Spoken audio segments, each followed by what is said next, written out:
നമസ്കാരം, ഞാൻ ഉന്മേഷ് വിരാമൻ. ഗൾഫ് ഫോക്കസിലേക്ക് വിശദമായി. ഹജ്ജ് തീർത്ഥാടനവുമായി ബന്ധപ്പെട്ട അഴിമതി കേസിൽ സൗദി അറേബ്യയിൽ 155 പേർ അറസ്റ്റിലായി. വിവിധ മന്ത്രാലയങ്ങളിൽ ജോലി ചെയ്യുന്ന ഉദ്യോഗസ്ഥരാണ് പിടിയിലായത്. കൈക്കൂലി, അധികാര ദുർവിനിയോഗം തുടങ്ങിയ കുറ്റങ്ങൾ ഇവർക്കെതിരെ ചുമത്തി. ഹജ്ജ് വേളയിൽ അഴിമതി ആരോപണ വിധേയരായ 382 ഉദ്യോഗസ്ഥർക്കെതിരെയാണ് സൗദിയിലെ അഴിമതി വിരുദ്ധ സമിതിയായ നസഹ അന്വേഷണം നടത്തുന്നത്. ഇതിൽ 155 പേരെ അറസ്റ്റ് ചെയ്തു. കൈക്കൂലി, അഴിമതി, അധികാര ദുർവിനിയോഗം, വ്യാജരേഖ ചമയ്ക്കൽ, കള്ളപ്പണം വെളുപ്പിക്കൽ തുടങ്ങിയവയാണ് ഇവർക്കെതിരെ ചുമത്തിയ കുറ്റങ്ങൾ. സക്കാത്ത്, ടാക്സ് ആൻഡ് കസ്റ്റംസ് അതോറിറ്റി, ആഭ്യന്തര മന്ത്രാലയം, ആരോഗ്യ മന്ത്രാലയം, വിദ്യാഭ്യാസ മന്ത്രാലയം, നഗര ഗ്രാമകാര്യ മന്ത്രാലയം, സാംസ്കാരിക മന്ത്രാലയം തുടങ്ങിയവയിലെ ഉദ്യോഗസ്ഥരാണ് പിടിയിലായത്. ഹജ്ജ് സീസണിൽ പുണ്യസ്ഥലങ്ങളിലും ഹജ്ജ് സർവീസ് കേന്ദ്രങ്ങളിലുമായി 9623 പരിശോധനകൾ സമിതി നടത്തിയിരുന്നു. ഇതിനു പുറമെ ജൂൺ മാസത്തിൽ 924 പരിശോധനകളും സമിതി നടത്തി. 24 ജിദ്ദ. ഇന്ത്യയിൽ നിന്നുള്ള ഹജ്ജ് തീർത്ഥാടകർ സഞ്ചരിച്ച വാഹനം അപകടത്തിൽപ്പെട്ട് ഒരാൾക്ക് ദാരുണാന്ത്യം. തമിഴ്നാട് സ്വദേശി ഇർഷാദ ബീഗം ഖനീഫയാണ് മരിച്ചത്. മക്കയിൽ നിന്ന് മദീനയ്ക്ക് പോയ വാഹനം വാദി അൽഫറയിൽ വെച്ച് മറ്റൊരു വാഹനവുമായി കൂട്ടിയിടിക്കുകയായിരുന്നു. 11 തീർത്ഥാടകരാണ് വാഹനത്തിലുണ്ടായിരുന്നത്. അപകടത്തിൽ 2 ബംഗ്ലാദേശ് സ്വദേശികളും മരിച്ചു. ഒരു മലയാളി അടക്കം 9 പേർ ചികിത്സയിലാണ്. മദീന നവോദയ സാംസ്കാരിക വേദി പ്രസിഡന്റ് നിസാർ കരുനാഗപ്പള്ളിയും ഹജ്ജ് മിഷൻ പ്രതിനിധികളും ആശുപത്രിയിലെത്തി. സൗദി അറേബ്യയിൽ ഗാർഹിക തൊഴിലാളികളുടെ ശമ്പളം ഡിജിറ്റൽ വാലറ്റിലൂടെ നൽകും.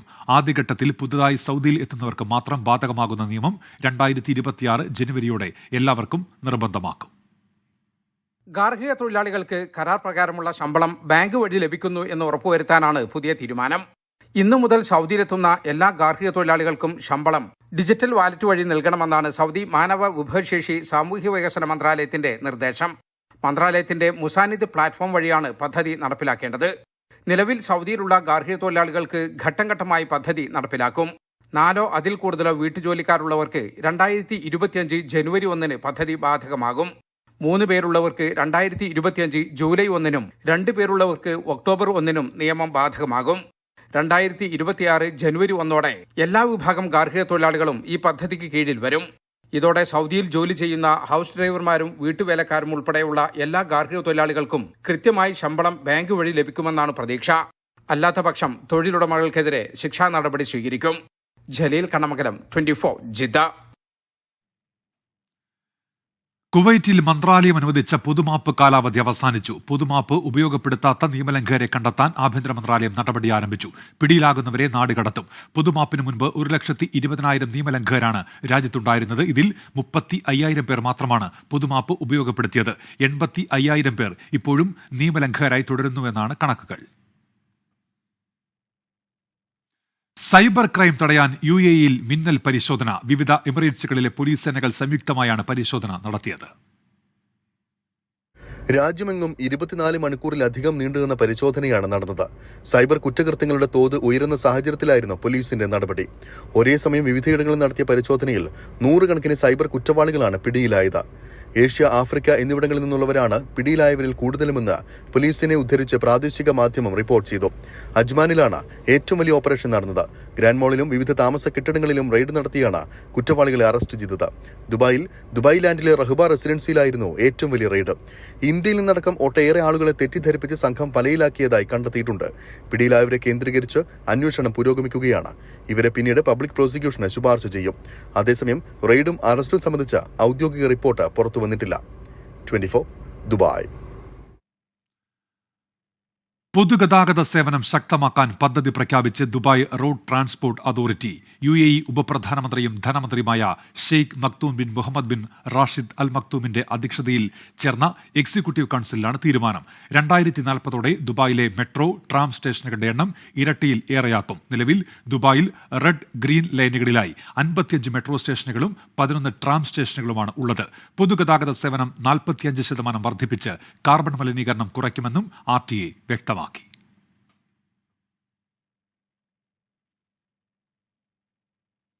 ഷാർജയിലെ സ്വകാര്യ സ്കൂളുകളുടെ റേറ്റിംഗ് പുറത്തുവിട്ട് ഷാർജ പ്രൈവറ്റ് എഡ്യൂക്കേഷൻ അതോറിറ്റി. മുൻ വർഷങ്ങളെ അപേക്ഷിച്ച് എമിറേറ്റിലെ സ്കൂളുകൾ മികച്ച നിലവാരം പുലർത്തുന്നതായി റിപ്പോർട്ടിൽ വ്യക്തമാക്കുന്നുണ്ട്. എമിറേറ്റിലെ സ്കൂളുകളുടെ നിലവാരം കണ്ടെത്തുന്നതിനായി ഷാർജ പ്രൈവറ്റ് എഡ്യൂക്കേഷൻ അതോറിറ്റിയുടെ നേതൃത്വത്തിലുള്ള ഇത്ഖാൻ പദ്ധതിയുടെ റിപ്പോർട്ടാണ് അധികൃതർ പുറത്തുവിട്ടിരിക്കുന്നത്. 2023-24 വർഷത്തെ റിപ്പോർട്ട് പ്രകാരം ഒരു സ്കൂളാണ് ഔട്ട്സ്റ്റാൻഡിംഗ് റേറ്റിംഗ് കരസ്ഥമാക്കിയത്. 9 സ്കൂളുകൾ വെരി ഗുഡ് റേറ്റിംഗും 79 സ്കൂളുകൾ ഗുഡും 38 സ്കൂളുകൾ അക്സെപ്റ്റബിൾ റേറ്റിംഗും കരസ്ഥമാക്കി. അതേസമയം എമിറേറ്റിലെ ഒരു സ്കൂളിനും വീക്കോ വെരി വീക്കോ റേറ്റിംഗ് ലഭിച്ചില്ല. മുൻ വർഷങ്ങളിൽ നടത്തിയ മൂല്യനിർണ്ണയ ഫലങ്ങളെ അപേക്ഷിച്ച് ഷാർജയിലെ സ്വകാര്യ സ്കൂളുകളുടെ പ്രകടനത്തിൽ വലിയ മാറ്റമുണ്ടായെന്ന് അധികൃതർ വ്യക്തമാക്കി. സ്കൂളുകളുടെ ഗുണനിലവാരം മെച്ചപ്പെടുത്താൻ ഷാർജ പ്രൈവറ്റ് എഡ്യൂക്കേഷൻ അതോറിറ്റി നടത്തിയ ശ്രമങ്ങൾ ഫലം കാണുന്നതായാണ് പുതിയ റേറ്റിംഗ് വ്യക്തമാക്കുന്നതെന്ന് SPEA ചെയർപേഴ്സൺ ഡോക്ടർ മുഹദ്ദിദ അൽ ഹാഷ്മി പറഞ്ഞു.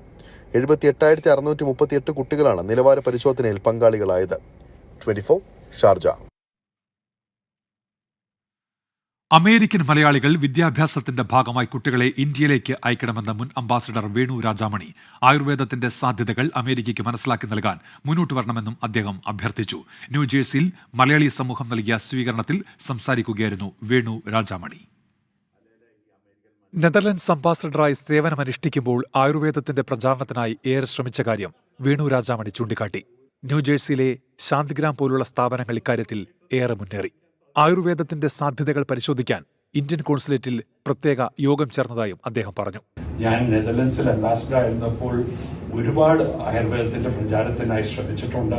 ഡോക്ടർ ഗോപിനാഥ് നായർ വന്ന് ശാന്തിഗ്രാമിന്റെ കഥ കേട്ടപ്പോൾ സത്യം പറഞ്ഞാൽ എനിക്ക് ഒരു കോരിത്തരിച്ചുപോയി. സ്വീകരണ യോഗത്തിൽ കേരള ചേംബർ ഓഫ് കൊമേഴ്സ് മുൻ പ്രസിഡന്റ് ഡോക്ടർ ഗോപിനാഥൻ നായർ അധ്യക്ഷനായി. അമേരിക്കയിൽ ആയുർവേദ ചികിത്സ നടപ്പാക്കാൻ നേരിടേണ്ടി വന്ന ബുദ്ധിമുട്ടുകളെക്കുറിച്ച് അദ്ദേഹം പറഞ്ഞു. ലോക കേരള സഭയിൽ കൂടുതൽ അമേരിക്കൻ മലയാളികൾ വരേണ്ടതിന്റെ ആവശ്യകതയെക്കുറിച്ച് മുൻ ഫോമ പ്രസിഡന്റ് അനിയൻ ജോർജ് വിശദീകരിച്ചു. അമേരിക്കൻ സന്ദർശനത്തിനായി എത്തിയ വേണു രാജാമണിയെ 24 USA head of operations Madhu Kottarakkara സദസ്സിന് പരിചയപ്പെടുത്തി. അമേരിക്കയിലെ വിവിധ സംസ്ഥാനങ്ങളിൽ നടന്ന യോഗങ്ങൾക്ക് ശേഷം വേണു രാജാമണി ഇന്ത്യയിലേക്ക് മടങ്ങും. 24 USA. കരിപ്പൂർ വിമാനത്താവളത്തിൽ നിന്നുള്ള 2 എയർ ഇന്ത്യ എക്സ്പ്രസ് വിമാനങ്ങളുടെ ഇന്നത്തെ സർവീസ് റദ്ദാക്കി. എയർ ഇന്ത്യ എക്സ്പ്രസ് ജീവനക്കാരുടെ കുറവ് മൂലമാണ് തീരുമാനം. തിങ്കളാഴ്ച വൈകുന്നേരം 6 മണിക്ക് കരിപ്പൂരിൽ നിന്നും ഷാർജയിലേക്ക് പോകേണ്ട വിമാനവും രാത്രി 10:10 കരിപ്പൂരിൽ നിന്ന് അബുദാബിയിലേക്ക് പോകേണ്ട വിമാനവുമാണ് റദ്ദാക്കിയത്. തിരുവനന്തപുരം അന്താരാഷ്ട്ര വിമാനത്താവളത്തിലെ വർദ്ധിപ്പിച്ച യൂസർ ഫീ ഇന്ന് പ്രാബല്യത്തിൽ വരും. വിമാനത്താവളത്തിൽ നിന്നുള്ള ആഭ്യന്തര വിദേശ യാത്രക്കാർക്ക് ചെലവേറും. എയർപോർട്ട് എക്കണോമി റെഗുലേറ്ററി അതോറിറ്റിയുടെ താരിഫ് പ്രകാരമാണ് യൂസർ ഫീ ഉയരുന്നത്. കുതിച്ചുയരുന്ന വിമാന ടിക്കറ്റ് നിരക്ക് കാരണം പ്രവാസികൾ ദുരിതമനുഭവിക്കുന്നതിനിടെയാണ് ഇരട്ടിപ്രഹരമായി തിരുവനന്തപുരം അന്താരാഷ്ട്ര വിമാനത്താവളത്തിലെ യൂസർ ഫീ വർധന. ആഭ്യന്തര യാത്രക്കാർക്കും വിദേശ യാത്രക്കാർക്കും പുതുക്കിയ നിരക്ക് ബാധകമാണ്. വിമാനത്താവളത്തിൽ നിന്ന് പോകുന്ന ആഭ്യന്തര യാത്രക്കാർക്ക് യൂസർ ഫീ 506 നിന്ന് 770 രൂപയായാണ് ഉയരുന്നത്. വിദേശ യാത്രക്കാർക്ക് 1069 രൂപയായിരുന്ന യൂസർ ഫീ 1540 രൂപയാകും. വിമാനത്താവളത്തിലേക്കെത്തുന്ന ആഭ്യന്തര യാത്രക്കാർ 330 രൂപയും വിദേശയാത്രികർ 660 രൂപയും യൂസർ ഫീയായി നൽകണം. വിമാനത്താവളം അദാനി ഏറ്റെടുത്ത ശേഷമുള്ള ആദ്യത്തെ യൂസർ ഫീ വർധനയാണിത്. 2 വർഷം മുമ്പ് പുതുക്കേണ്ട യൂസർ ഫീയാണ് ഇപ്പോൾ പുതുക്കിയത്. ഓരോ 5 വർഷം കൂടുമ്പോഴാണ് airport economic regulatory authority user ഫീ വർദ്ധിപ്പിക്കുന്നത്. കുത്തനെ ഉയർന്ന നിരക്ക് യാത്രക്കാർക്ക് തിരിച്ചടിയായേക്കും. 24 തിരുവനന്തപുരം. UAE-യിലെ ശ്രീനാരായണീയരുടെ കൂട്ടായ്മയായ മഹസ് കൾച്ചറൽ ഫോറം അടുത്ത 2 വർഷത്തേക്കുള്ള ഭാരവാഹികളെ തെരഞ്ഞെടുത്തു. റോബിൻ പത്മാകരൻ പ്രസിഡന്റ്, പ്രിയൻദാസ്, സുരേഷ് കാശി എന്നിവർ വൈസ് പ്രസിഡന്റുമാരാകും. അഭിലാഷ് രത്നാകരനെ ജനറൽ സെക്രട്ടറിയായി തെരഞ്ഞെടുത്തു. ശ്രീനാരായണീയരുടെ ക്ഷേമത്തിനും പ്രവാസികളുടെ ഉന്നമനത്തിനും വേണ്ടി പ്രവർത്തിക്കുമെന്ന് യോഗം പ്രമേയം പാസാക്കി. നിലവിലെ ജോയിന്റ് സെക്രട്ടറി പ്രിയൻദാസ് സ്വാഗതവും ട്രഷറർ കൃഷ്ണരാജ് നന്ദിയും പറഞ്ഞു. കുവൈറ്റ് ദുരന്തത്തിൽ മരിച്ചവർക്കായി കുവൈറ്റ് കേരള മുസ്ലിം അസോസിയേഷൻ കേന്ദ്ര പ്രവർത്തക സമിതി പ്രാർത്ഥനാ സദസ്സ് സംഘടിപ്പിച്ചു. കേന്ദ്ര വർക്കിംഗ് പ്രസിഡന്റ് OP ഷറഫുദ്ദീൻ അനുസ്മരണ പ്രമേയം അവതരിപ്പിച്ചു. കുവൈറ്റ് ഭരണാധികാരികളുടെ ഇടപെടലുകളും സഹായങ്ങളും കുവൈറ്റ് ജനതയും പൊതുസമൂഹവും ഏറെ ആദരവോടെ സ്മരിക്കുന്നതായി അഭിപ്രായപ്പെട്ടു. കേന്ദ്ര പ്രസിഡന്റ് K ബഷീർ അധ്യക്ഷനായിരുന്നു.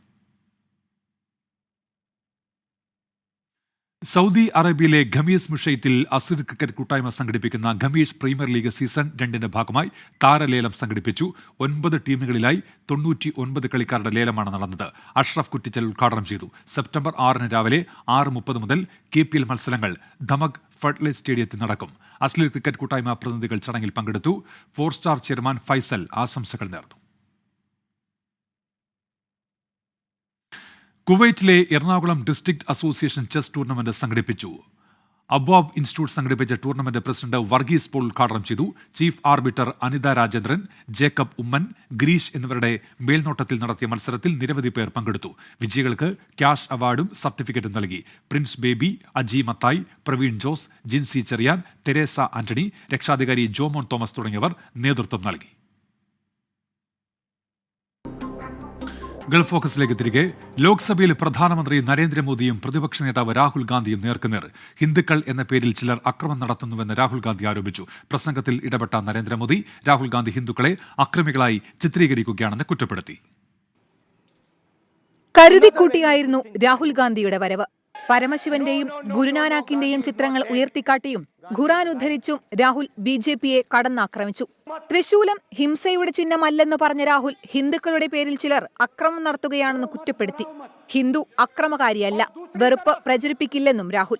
शिवजी कहते हैं डरो मत, डराओ मत, अभय मुद्रा दिखाते हैं, अहिंसा की बात करते हैं, त्रिशूल को जमीन में गाड़ देते हैं, और जो लोग अपने आप को हिंदू कहते हैं वो 24 घंटा हिंसा हिंसा हिंसा, नफरत नफरत नफरत, असत्य सत्य असत्य। आप हिंदू हो ही नहीं। हिंदू धर्म में साफ लिखा है सत्य के साथ खड़ा होना चाहिए, सत्य से पीछे नहीं हटना चाहिए. BJP അംഗങ്ങൾ ബഹളം വെച്ചു. പ്രധാനമന്ത്രി നരേന്ദ്രമോദി തന്നെ രാഹുൽ ഗാന്ധിയുടെ പ്രസംഗത്തിൽ ഇടപെട്ടു. ഹിന്ദുക്കളെ അക്രമികളായി ചിത്രീകരിക്കുന്നതിൽ വിഷമമെന്ന് മോദി. ये विषय बहुत गंभीर है. पूरे हिंदू समाज को हिंसक कहना ये गंभीर विषय है. രാഹുൽ ഗാന്ധി മാപ്പ് പറയണമെന്ന് കേന്ദ്ര ആഭ്യന്തരമന്ത്രി അമിത്ഷാ. इस देश में शायद इनको मालूम नहीं है, करोड़ों लोग अपने आप को गर्व से हिंदू कहते हैं. क्या वो सभी लोग हिंसा की बात करते हैं, हिंसा करते हैं? हिंसा की भावना को किसी धर्म के साथ जोड़ना, और ये सदन में और संवैधानिक पद पर बैठे हुए व्यक्ति ने, मैं मानता हूं मान्यवर, उन्होंने इसकी माफी मांगनी चाहिए. പ്രധാനമന്ത്രിയെ ബഹുമാനിക്കണമെന്ന് സ്പീക്കർ ഓം ബിർള രാഹുൽ ഗാന്ധിയെ ഓർമ്മിപ്പിച്ചു. सदस्यगण, आप वरिष्ठ नेता हैं, सदन के नेता होते माननीय प्रधानमंत्री जी, और हम सबको माननीय प्रधानमंत्री जी का सम्मान करना चाहिए. ये सदन में हमेशा उच्च कोटि की परंपरा मर्यादा रही है. BJP എന്നാൽ ഹിന്ദുക്കളല്ലെന്ന് പറഞ്ഞ് രാഹുൽ ഗാന്ധി പ്രസംഗം തുടർന്നു. മണിപ്പൂർ, നീറ്റ് വിവാദം, കർഷക സമരം തുടങ്ങി കേന്ദ്ര സർക്കാരിനെ പ്രതിരോധത്തിലാക്കിയ എല്ലാ വിഷയങ്ങളെക്കുറിച്ചും പരാമർശം. അഗ്നിവീർ പദ്ധതി എന്നാൽ ഉപയോഗിച്ച ശേഷം ഒഴിവാക്കുക എന്ന സമീപനമെന്ന രാഹുൽ ഗാന്ധിയുടെ വിമർശനത്തിൽ പ്രതിരോധ മന്ത്രി രാജ്നാഥ് സിംഗ് ഇടപെട്ടു. രാഹുൽ തെറ്റിദ്ധാരണ പരത്തുകയാണെന്നും പരാമർശം സഭാരേഖയിൽ നിന്ന് നീക്കണമെന്നും രാജ്നാഥ് സിംഗ് പറഞ്ഞു. News desk 24. നീറ്റ് ചോദ്യപേപ്പർ ചോർച്ചയിൽ പാർലമെന്റിന്റെ ഇരുസഭകളിലും പ്രതിപക്ഷ പ്രതിഷേധം. ചോദ്യപേപ്പർ കച്ചവട ചരക്കാക്കിയെന്ന് രാഹുൽ ഗാന്ധി ലോക്സഭയിൽ ആരോപിച്ചു. കലാലയങ്ങളെ RSS പിടിയിലാക്കിയെന്ന് കോൺഗ്രസ് അധ്യക്ഷൻ മല്ലികാർജ്ജുൻ ഖർഗെ രാജ്യസഭയിൽ പറഞ്ഞു. നന്ദിപ്രമേയ ചർച്ചയ്ക്ക് ശേഷം വിഷയം പരിഗണിക്കാമെന്നാണ് കേന്ദ്ര സർക്കാരിന്റെ നിലപാട്. പാർലമെന്റിൽ ഇരുസഭകളും ആരംഭിച്ചപ്പോൾ തന്നെ പ്രതിപക്ഷം നീറ്റ് പരീക്ഷാ ക്രമക്കേടിൽ ചർച്ച ആവശ്യപ്പെട്ടു. പിന്നാലെ പ്രതിഷേധം.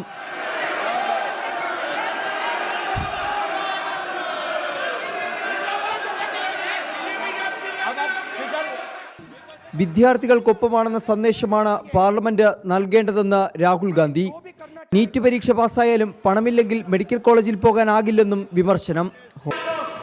नीट में एक स्टूडेंट टॉपर हो सकता है, एक्सीलेंट स्टूडेंट हो सकता है, मगर अगर उसके पास पैसा नहीं है मेडिकल कॉलेज में नहीं जा सकता.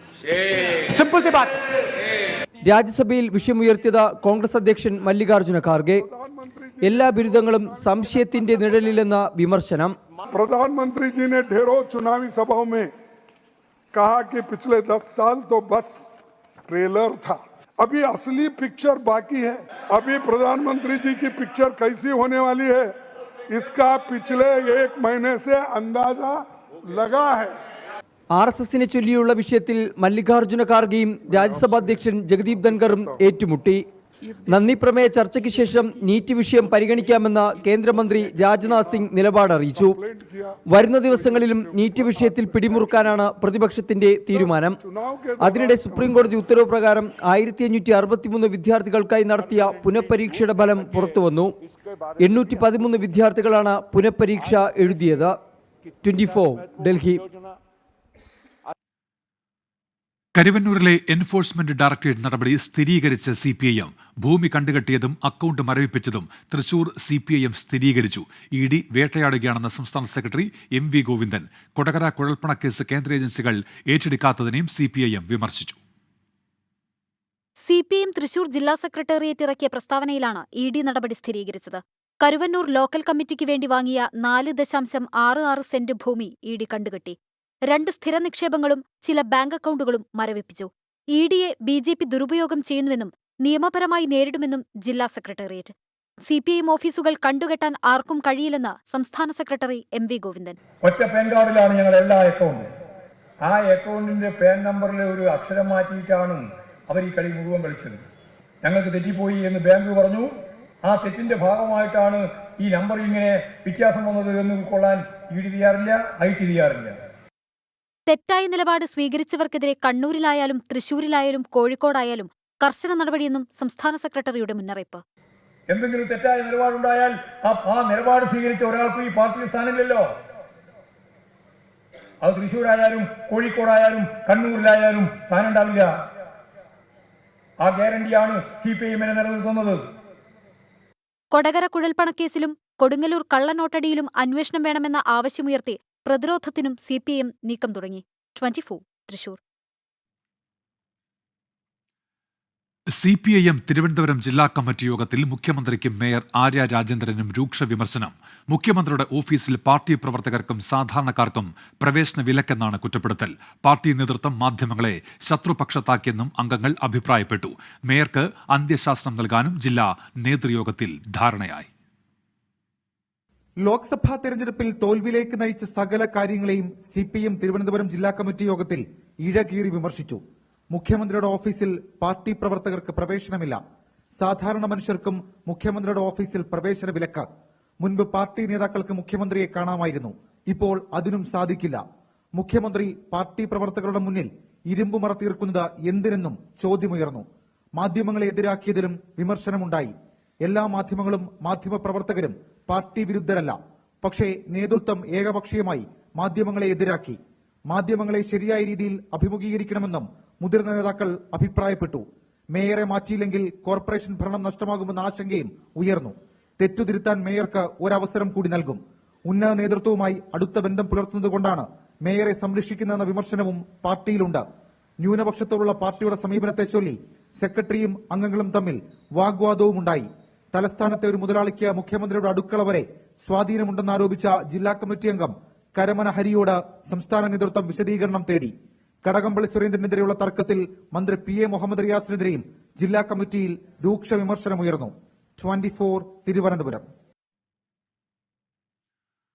തിരുവനന്തപുരം വെൺപാലവട്ടം മേൽപ്പാലത്തിൽ നിന്ന് സ്കൂട്ടർ താഴേക്ക് വീണ് ഒരാൾ മരിച്ചു. വെള്ളാർ സ്വദേശി സിമിയാണ് മരിച്ചത്. 3 വയസ്സുള്ള കുഞ്ഞുൾപ്പെടെ 2 പേർക്ക് ഗുരുതര പരുക്കുണ്ട്. മേൽപ്പാലത്തിൽ നിന്ന് താഴേക്ക് വീണാണ് അപകടമുണ്ടായത്. 3 വയസ്സുള്ള കുഞ്ഞുൾപ്പെടെ 3 പേരായിരുന്നു സ്കൂട്ടറിലുണ്ടായിരുന്നത്. ഉച്ചയ്ക്ക് 1 മണിയോടെയാണ് അപകടം. കോവളം വെള്ളാർ സ്വദേശിനികളായ സിനിയുടെ മകൾ ശിവന്യ എന്നിവരായിരുന്നു വണ്ടിയിലുണ്ടായിരുന്നത്. മേൽപ്പാലത്തിൻ്റെ ഭിത്തിയിലിടിച്ച് 3 പേരും താഴേക്ക് തെറിച്ചു വീണു. വാഹനം മുകളിൽ തന്നെ മറിഞ്ഞുകിടന്നു. ആശുപത്രിയിൽ പ്രവേശിപ്പിച്ചെങ്കിലും 35-കാരിയായ സിമി മരിച്ചു. മറ്റു 2 പേരും തീവ്രപരിചരണ വിഭാഗത്തിൽ ചികിത്സയിൽ തുടരുകയാണ്. അപകടം എങ്ങനെയാണ് ഉണ്ടായതെന്ന കാര്യത്തിൽ വ്യക്തതയില്ല. അമിത വേഗതയാണോ അപകട കാരണമെന്ന് പോലീസ് പരിശോധിക്കുന്നു. 24 തിരുവനന്തപുരം. ഗൾഫ് ഫോക്കസിലേക്ക് തിരികെ. എറണാകുളം അങ്കമാലി അതിരൂപതയിലെ ഏകീകൃത കുർബാന തർക്കത്തിൽ വീഡിയോ സന്ദേശവുമായി major arch bishop Raphael Thattil. മറ്റന്നാൾ മുതൽ ഞായറാഴ്ചകളിലും വിശേഷ ദിവസങ്ങളിലും ഒരു കുർബാനയെങ്കിലും സിനഡ് നിർദ്ദേശിച്ച ഏകീകൃത രീതിയിൽ നടപ്പാക്കണം. നിർദ്ദേശം പാലിക്കാത്ത വൈദികർക്കെതിരെ കർശന നടപടി ഉണ്ടാകുമെന്ന് മേജർ ആർച്ച് ബിഷപ്പ് മുന്നറിയിപ്പ് നൽകി. സഭയിൽ നിന്ന് പുറത്തുപോയി മാർപ്പാപ്പയ്ക്ക് കീഴിൽ സ്വതന്ത്ര സഭയായി നിൽക്കാമെന്നത് യാഥാർത്ഥ്യത്തിന് നിരക്കാത്തതാണെന്നും വീഡിയോ സന്ദേശത്തിൽ പറയുന്നുണ്ട്. അതേസമയം അതിരൂപതയിൽ ജനാഭിമുഖ കുർബാന തുടരും എന്ന നിലപാടിൽ ഉറച്ചു നിൽക്കുകയാണ് ഭൂരിഭാഗം വൈദികരും വിശ്വാസികളും. രാജ്യത്ത് പുതിയ ക്രിമിനൽ തെളിവ് നിയമങ്ങൾ പ്രാബല്യത്തിൽ വന്നു. ഭാരതീയ ന്യായ സംഹിത പ്രകാരം രാജ്യത്ത് ആദ്യ കേസ് രജിസ്റ്റർ ചെയ്തത് മധ്യപ്രദേശിലെ ഗ്വാളിയോറിലാണ്. അർദ്ധരാത്രി 12 മണിക്കാണ് പുതിയ ക്രിമിനൽ തെളിവ് നിയമങ്ങൾ പ്രാബല്യത്തിലായത്. IPCക്ക് പകരം ഭാരതീയ ന്യായ സംഹിത, CRPCക്ക് പകരം ഭാരതീയ നാഗരിക് സുരക്ഷാ സംഹിത, ഇന്ത്യൻ തെളിവ് നിയമത്തിന് പകരം ഭാരതീയ സാക്ഷി നിയമം. ഭാരതീയ ന്യായ സംഹിത പ്രകാരം രാജ്യത്ത് ആദ്യ കേസ് രാത്രി 12:10 മധ്യപ്രദേശിലെ ഗ്വാളിയോറിൽ രജിസ്റ്റർ ചെയ്തു. മോട്ടോർ സൈക്കിൾ മോഷണവുമായി ബന്ധപ്പെട്ടാണ് കേസ്. കേരളത്തിൽ BNS അനുസരിച്ച് ആദ്യ കേസ് രജിസ്റ്റർ ചെയ്തത് മലപ്പുറം കൊണ്ടോട്ടിയിൽ. അശ്രദ്ധമായി ഇരുചക്ര വാഹനം ഓടിച്ചയാൾക്കെതിരെ BNS 173 വകുപ്പ് പ്രകാരം കേസെടുത്തത് രാത്രി 12:20. ഇന്നലെ രാത്രി 12 മണിക്ക് മുൻപ് രജിസ്റ്റർ ചെയ്ത കേസുകളിൽ പഴയ നിയമങ്ങളനുസരിച്ച് തന്നെയാകും തുടർ നടപടികൾ. പുതിയ നിയമങ്ങൾ പോലീസുകാരുടെ മാത്രമല്ല, പരാതിക്കാരുടെ അവകാശങ്ങളും സംരക്ഷിക്കുന്നതാണെന്ന് കേന്ദ്ര ആഭ്യന്തരമന്ത്രി അമിത്ഷാ പറഞ്ഞു. പ്രതിപക്ഷം നിയമങ്ങൾക്ക് രാഷ്ട്രീയ നിറം നൽകുന്നുവെന്ന് വിമർശനവും ഉന്നയിച്ചു. अपने राज्य की सुरक्षा के लिए अंग्रेजों ने बनाया हुआ कानून था. राजद्रोह को हमने जड़ से समाप्त कर दिया है और देश विरोधी हरकतों के लिए नई धारा लेकर आए हैं. പുതിയ നിയമങ്ങൾ രാജ്യത്തെ പോലീസ് സ്റ്റേറ്റാക്കി മാറ്റുമെന്നാണ് പ്രതിപക്ഷ വിമർശനം. നിയമങ്ങൾ പാർലമെന്റിൽ വീണ്ടും ചർച്ച ചെയ്യണമെന്ന് കോൺഗ്രസ് നേതാവും ചണ്ഡീഗഡ് MPയുമായ മനീഷ് തിവാരി ആവശ്യപ്പെട്ടു. News desk 24. ഫോക്കസ് പൂർത്തിയാകുന്നു. Good night.